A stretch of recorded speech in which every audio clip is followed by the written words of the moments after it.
Hi, this is HTC U12 Plus and I'll show you how to add the remove home screen widgets on this device.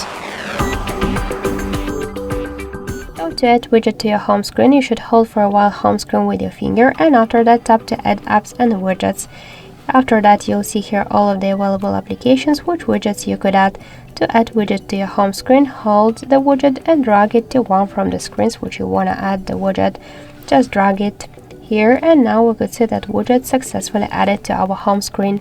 To move widget on the screen or between the screens, you should just hold and drag it. If you want to resize the widget, hold it for a while and after that you could make it bigger or smaller.